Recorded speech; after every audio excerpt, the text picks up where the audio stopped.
Hello and welcome. In this video we'll be taking a look back at my stocks and shares ISA with Hargreaves Lansdown performed over the month of January.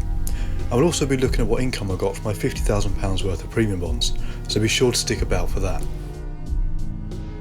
First though, let's take a look back at the big events that shaped the markets. Globally, we're still seeing the same negative factors. Uncertainty over Ukraine is still hitting pretty much every market, but there are also ripples of doubt spilling over from America as rate rises look increasingly likely.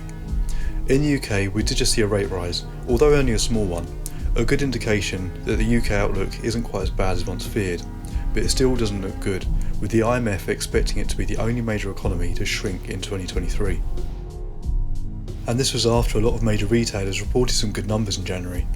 Unfortunately, it would take a miracle to offset the high inflation we've been seeing, and with the cost of living crisis not looking like it's going away anytime soon, 2023 could well be another disappointing year.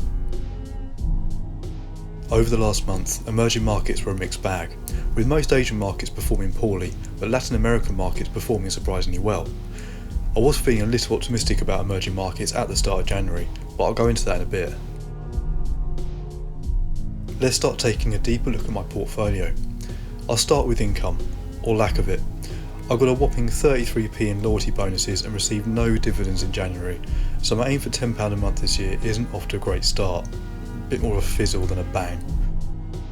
I don't have holdings that pay out all months, but over the year I think it's achievable. One thing that will help is the dividend I received in December from my Aviva UK listed equity fund being reinvested in January. That £14.34 bought me just under 10 units priced at just over 146p each, so that should boost future dividends from this fund. Looking at my portfolio on the whole, it's still a very mixed bag, with the good performing great and the bad performing horrifically. The biggest hit I've taken in January is from Legal & General. LGen have been pretty choppy since I've owned shares in it, and the ongoing uncertainty has not been helping them. Their CEO also announced recently that he's set to retire, so that could be a factor that changes the course of the company. I think I'll hang back for now, but I'll be honest, I'm tempted to buy more at the current price. I was hopeful that with China announcing their COVID restrictions were easing, that their hopefulness would ripple out and bring some uplift to surrounding markets. My JP Morgan Emerging Markets Fund has been pulling my portfolio down for ages now, and I've been looking to chop it in. So to speed that up, I took a little gamble and bought up some more units on the 9th of January. If you look at the transactions at the bottom of the screen, you can see the price difference of the units compared to the previous time I purchased them. They've lost nearly a quarter of their value in little over a year, which is why they've been making such a mess of my portfolio. As I've now brought that average buying cost down, I should hopefully break even that little bit quicker. Since my latest purchase, the unit price has already risen by 8p. One fund that has taken off this month has been my Artemis Income. They do have a fairly large holding of BP, which should have definitely helped that. BP shares have gone mad this month. That graph looks like a drawing of Eddie the Eagle's happy place. I'll run through the rest of my funds briefly now so you can take a quick look.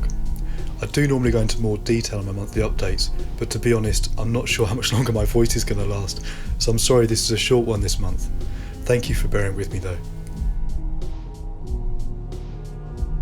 Before I go though, let's take a look at my premium bond winnings.